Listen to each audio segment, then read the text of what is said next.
Et nous vous retrouvons pour la dernière partie de cette émission. Nous parlons des coups d'État.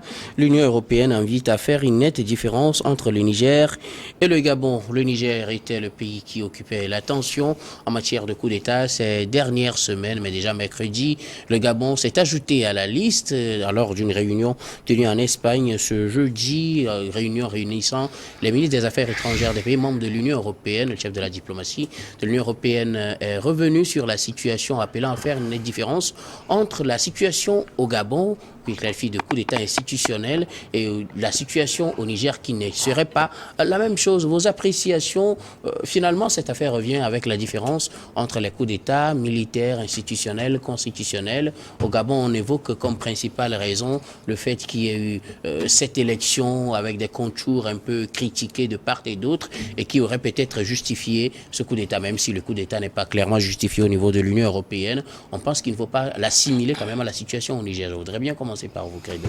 Non, mais je crois que la position du chef de la diplomatie de l'Union européenne, je crois qu'il est en train d'opposer la légalité à l'illégalité. Donc, il est en train de faire des contorsions pour essayer de justifier, disons,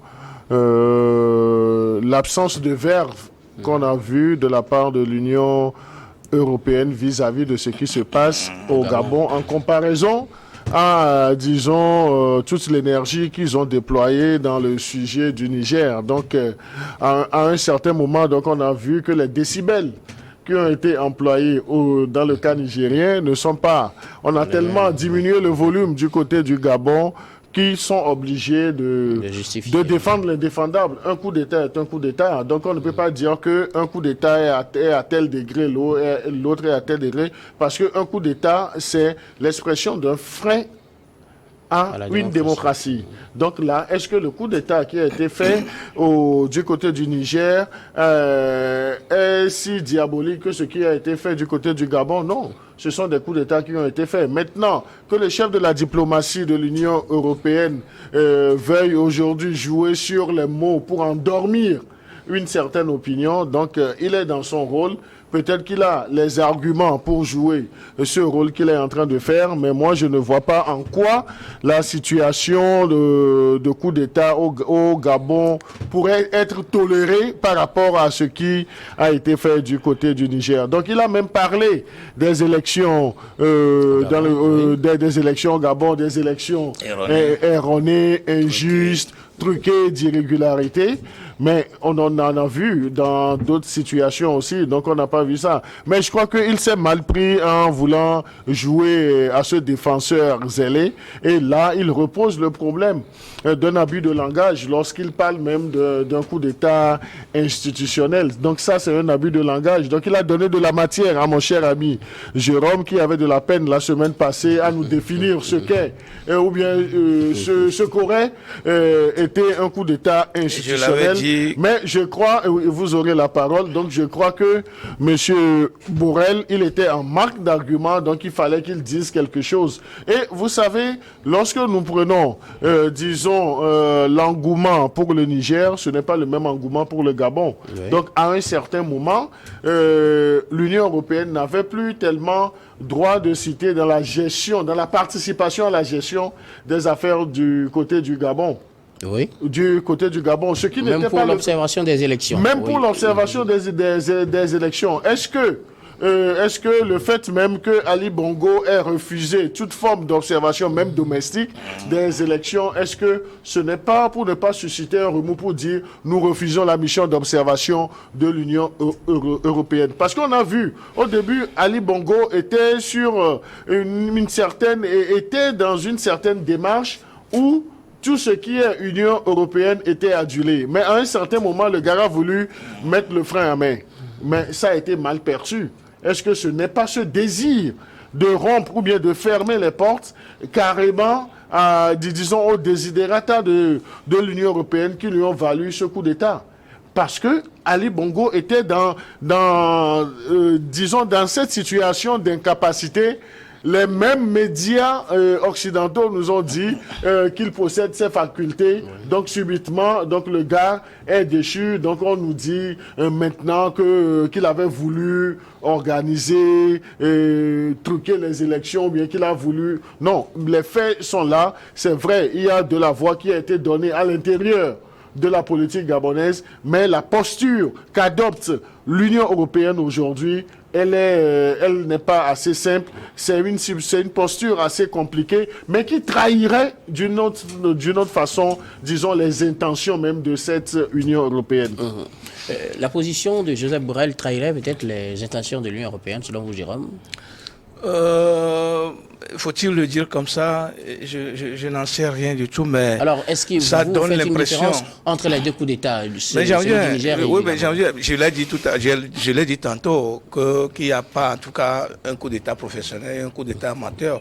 Un coup d'État reste un coup d'État. On a enlevé quelqu'un de force pour prendre sa place. Donc, comme cela s'est fait au Niger, c'est de la même manière qu'on a enlevé un président au Gabon. Alors, pourquoi cette différence d'appréciation selon vous? Dans tous les cas, ça donne l'impression que Joseph Borrell donne raison à ceux qui pensaient que l'Europe, bien naturellement, la France serait derrière ce coup d'État. Et donc, moi, je suis en train de voir maintenant clair si, depuis la France, même,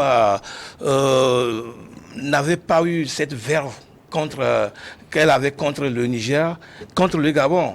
Parce qu'elle avait tout simplement dit qu'elle suit de très près la situation au Gabon. Et puis, ça s'est arrêté là. Et jusqu'à ce jour, on n'entend plus rien du tout venant du côté de Quai d'Orsay. Et dans tous les cas, un coup d'État reste un coup d'État. Maintenant, si on dit un coup d'État institutionnel, un coup d'État militaire, moi, je l'ai toujours dit. Et notre premier exercice, l'exercice dans lequel le Togo est très fort, c'est le coup d'État institutionnel. Le coup d'État institutionnel, coup d'État électoral, coup d'État...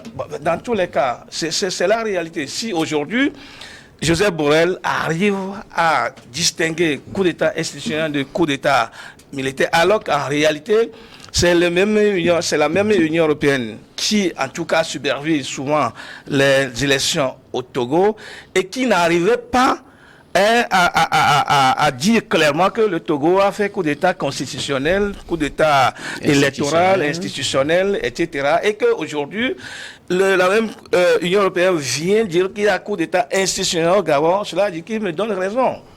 Comme il donne raison, Borrell peut-être me donne raison. Que Togo.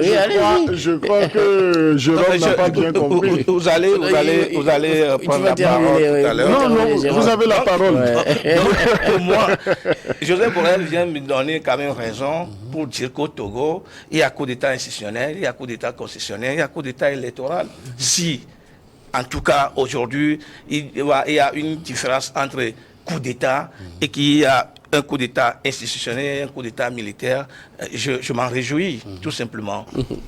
Eric Johnson, vous faites la différence aussi, comme Joseph Borrell, entre le coup d'État au Gabon et celui au Niger, que c'est deux choses différentes qu'il ne faut pas confondre.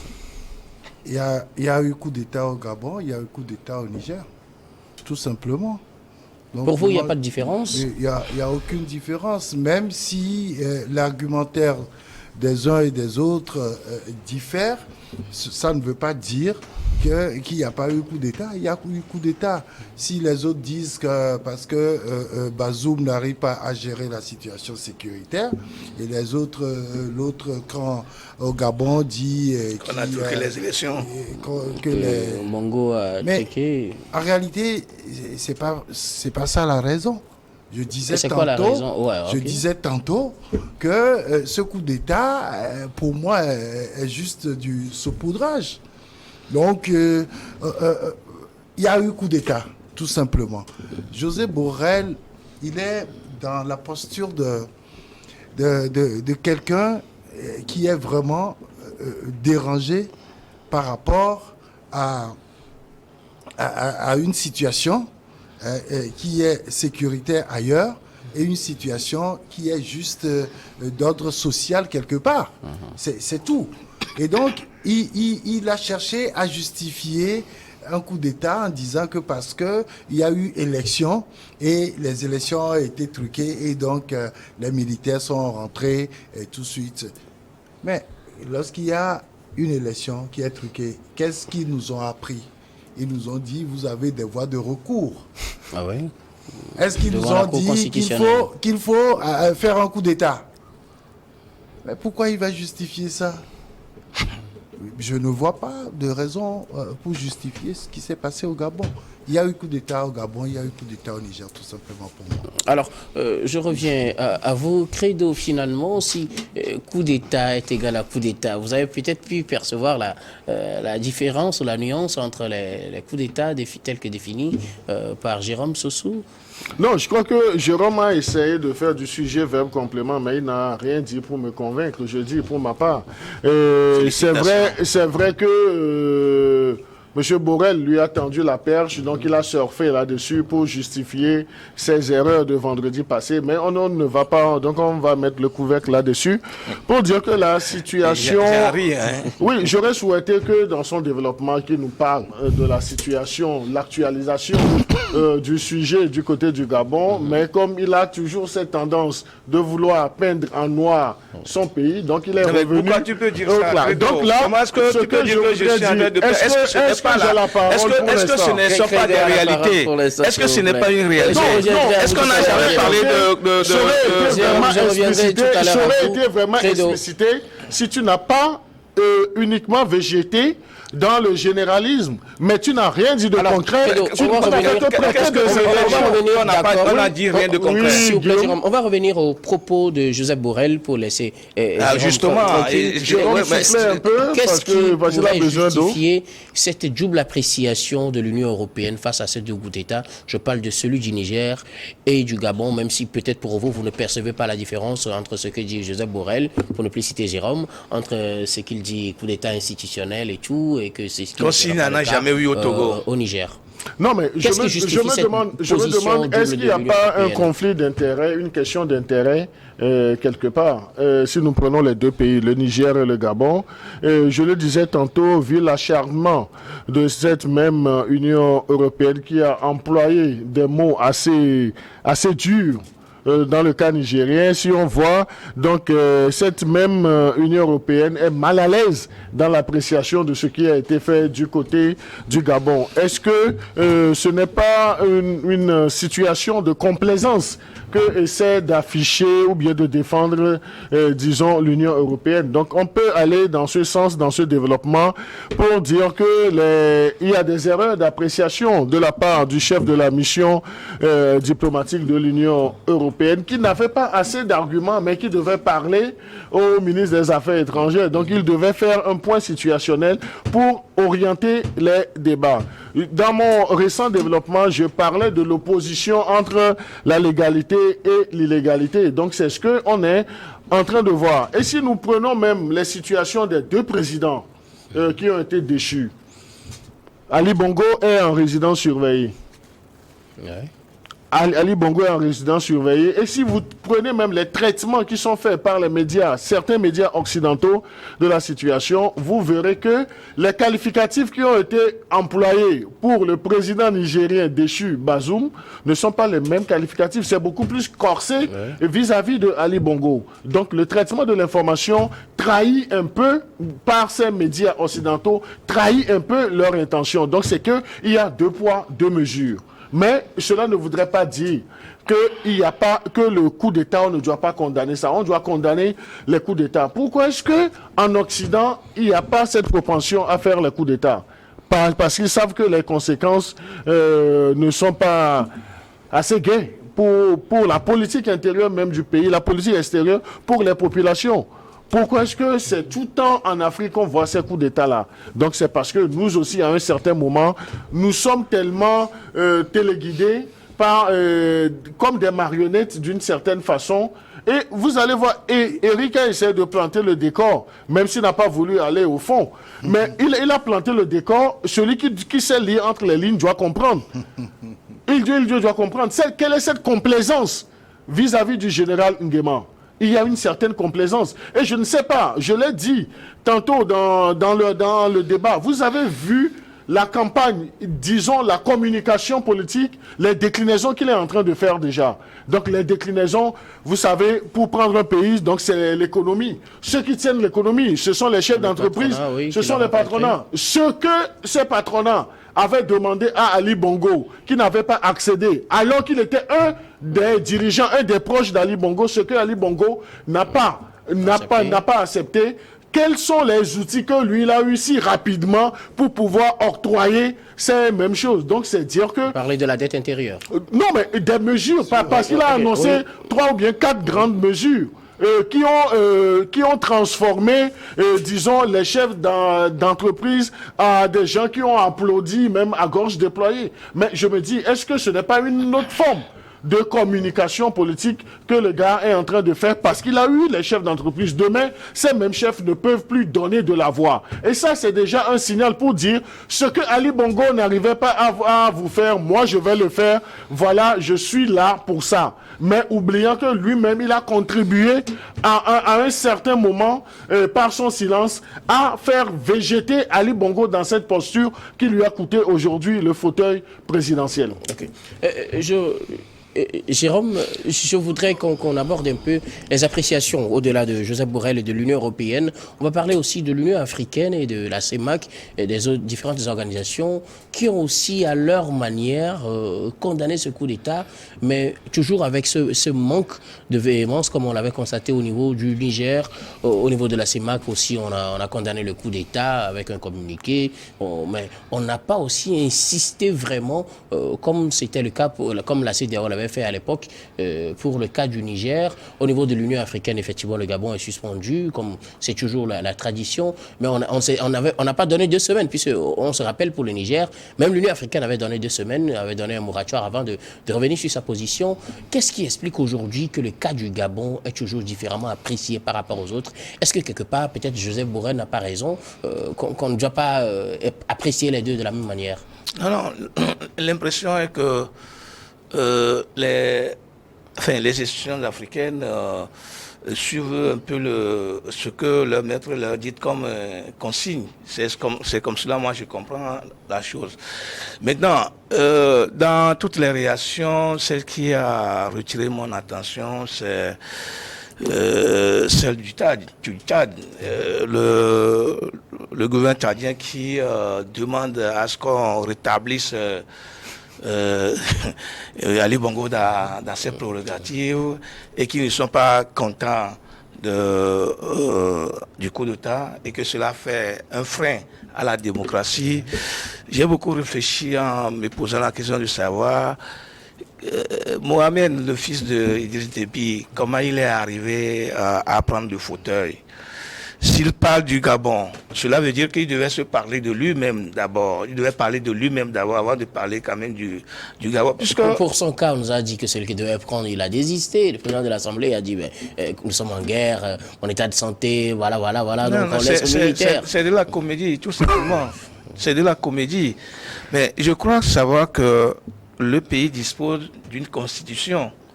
Et bien si le président de l'Assemblée nationale refuserait, je crois qu'il y a d'autres paramètres, il y a d'autres articles qui quand même garantissent celui qui doit remplacer le président de l'Assemblée. Ce n'est pas le fils du général ou du maréchal qui est un militaire qui va le remplacer. C'est un coup d'État là-bas. Comment est-ce qu'un potiste va demander au postier de rétablir quelqu'un dans... Ça ne se comprend pas. Mais l'Afrique se ridiculise au point que on n'arrive pas à comprendre de toute façon ce que nos chefs d'État nous présentent comme des plats. C'est pour ça que réagir, passer des communiqués, ça ne donnera rien. Ça ne donnera rien. Si l'Union européenne et l'Union africaine se taisait, on va dire, comme Credo l'avait dit, 2 poids 2 mesures. Pourquoi est-ce qu'elle a réagi dans la situation du Niger et n'aurait pas fait ça dans la situation du Gabon? C'est juste pour pas conformisme que l'Union africaine a réagi. Du suivisme d'ailleurs, on est en train de faire là. Et ça ne donnera rien. Je ne suis pas sûr que la réaction de l'Union africaine va faire quelque chose aux militaires gabonais ou Niger. Moi, je ne le sais pas, dans tous les cas. Et donc, il va falloir qu'on repense sérieusement notre manière de faire en Afrique, puisque tout ce qu'on fait là ne nous honore pas du tout. Eric Johnson, vos appréciations de cette manière d'apprécier ou de condamner le coup d'État au Gabon. Alors, on ne va pas seulement parler de l'Union européenne, mais de façon générale. On a vu que l'engouement qu'il y avait eu, ou la ferveur, ou la rigueur avec laquelle les gens ont condamné et le coup d'État au Niger, ce n'est plus avec cette même rigueur qu'on condamne aujourd'hui le coup d'État au Gabon. On appelle moins à rétablir Ali Bongo dans ses fonctions, même si lui-même il a demandé aux gens de faire du bruit. Personne ne fait finalement le bruit pour Ali Bongo. Le bruit ne vient pas encore. Ouais. Non, mais la situation au Niger, c'est qu'il y a un chef d'État qui a été élu et qui est dans l'exercice du pouvoir. Ici, un chef d'État qui vient d'être élu. Un chef d'État n'est pas élu. Non, non, on l'a proclamé vainqueur. Oui, parce que là, le processus n'est pas allé à son terme. C'est la seule différence. Okay. Si le processus était allé à son terme, il y aurait peut-être, comme je le disais tantôt, des recours. L'opposition avait déjà commencé par annoncer sa victoire au soir même de ce scrutin. Et donc, ça veut dire que si il n'y avait pas eu cette rupture des institutions de la République, l'opposition aurait le temps de déposer ses recours, la Cour constitutionnelle aurait eu le temps de se prononcer là-dessus, et là, si la Cour constitutionnelle confirmait les résultats de la CENI, alors là, on aurait un président élu démocratiquement. Parce que ce qui n'était pas encore le cas. Ce qui n'était pas encore le cas pour le Gabon. Mais cela n'empêche pas que l'autre là, Ali Bongo, était toujours président, puisqu'on n'avait pas encore un autre président élu officiellement, donc il était toujours en l'exercice de ses fonctions. Oui, Guillaume, tu sais, je crois que tout ça là me donne raison en disant que les gens sont en train d'appréhender une situation et qui sont juste en train d'anticiper par rapport à ce coup d'État. Je dis, c'est un coup d'État, certes, mais il y a beaucoup de choses tout autour. Et donc, pour moi, il n'y a pas eu tout ce bruit-là que réclame Ali Bongo pour son rétablissement, parce que, d'abord, il y a son état de santé qui n'encourageait plus les gens à dire rétablissez un malade à la tête d'un pays pauvre comme le Gabon, vachement riche. En potentiel. L'expression de mon ami Jérôme. Il dit que nous sommes très riches, vachement riches en matières premières, mais nous sommes très pauvres, socialement parlant. Donc, je crois que les gens ne veulent pas se ridiculiser en demandant qu'on rétablisse un président malade. Et un président qui était au soir, quand même, de son mandat et qui faisait un peu de forcing pour perpétuer son pouvoir. C'est comme d'habitude, partout. À l'issue de 14 ans de pouvoir, donc le règne d'Ali Bongo a été estompé par ce coup d'État. Nous allons faire un dernier tour de table pour vos derniers mots. Je commence par vos credos, un dernier mot avant de clore cette émission. Nous sommes à la fin pratiquement. Non, mais un dernier mot, c'est remercier la direction de New World pour ce plateau qui nous permet de faire des échanges. Nous apprenons comme nous donnons aussi ce que nous avons comme analyse, et dire merci à tous tous ceux qui nous suivent et surtout ceux qui nous font des retours sur nos manquements, sur nos faiblesses, sur nos défauts. Donc ça nous permet de nous améliorer au jour le jour. Donc là, il ne faut pas faire, disons, de la publicité pour les coups d'État. Donc nous devons réfléchir autrement et que nos dirigeants sachent également qu'ils sont là pour être en communion avec leur peuple. Merci beaucoup. Je rappelle que vous êtes journaliste au journal Le Médium. Merci d'avoir répondu à notre invitation Credo TT. Et Jérôme Sessou, un dernier mot. Je voudrais dire à mon cher ami, mon frère Credo, que je ne peins pas en noir mon pays. Mais je parle des réalités. Si nous prenons toutes les élections passées, il y avait ce vice-là, institutionnel et constitutionnel. On a toujours tendance de tailler les constitutions à la mesure de quelqu'un. Les institutions, à un moment donné, ne fonctionnaient pas du tout comme cela se doit lorsqu'il s'agit des élections au Togo. Et donc, si je suis en train de le dire, et puis d'ailleurs, les rapports de l'Union européenne au cours de, comment appelle-t-on, prêtez-moi le mot, au cours des observations, avait quand même soulevé beaucoup ces manquements-là. Et donc, si je le répète, je ne suis pas en train quand même de peindre en noir mon pays. C'est ce qui s'est fait, ce qui se faisait dans le pays que je souhaite qu'on corrige. C'est pourquoi à chaque fois, je reviens sur ce genre de trucs-là. Et lorsqu'on va les corriger, je crois que le Togo ne va pas aller dans la situation du Gabon. C'est très important de le dire. On ne le souhaite pas. Merci beaucoup. Jérôme Sosso, je rappelle que vous êtes également journaliste au journal Le Triangle des Enjeux. Merci et aussi d'avoir répondu à notre invitation. Mais c'est un plaisir. On va se retrouver toujours ensemble bientôt autour de ce plateau. Eric Johnson, pour conclure. Oui, non, mais je dis tout simplement que par rapport à tout ce qui se passe sur le continent, déjà 4 régimes militaires qui s'établissent suite à des coups d'État dans la sous-région et un autre régime militaire dans la région centrale, ça doit nous faire réfléchir par rapport à notre démocratie. Est-ce que la démocratie telle que cela nous a été, non, je ne voudrais pas dire imposée, est-ce que c'est ce modèle démocratique qu'il faut pour notre pays et pour nos pays? Il faudrait qu'on pousse désormais la réflexion. Et moi, j'estime qu'il faut que l'Afrique trouve son modèle démocratique. Et je crois qu'avec ça, on éviterait ces coups d'État qui commence par agacer tout le monde finalement. Merci beaucoup Eric Johnson. Je rappelle que vous êtes journaliste directeur de publication du journal L'Union. Merci aussi d'avoir répondu à notre invitation. Grand merci à vous très chers téléspectateurs d'avoir été des nôtres. C'est la fin de ce numéro et c'est la fin de Regards croisés de cette semaine. Je vous retrouve la semaine prochaine avec le même plaisir pour d'autres numéros.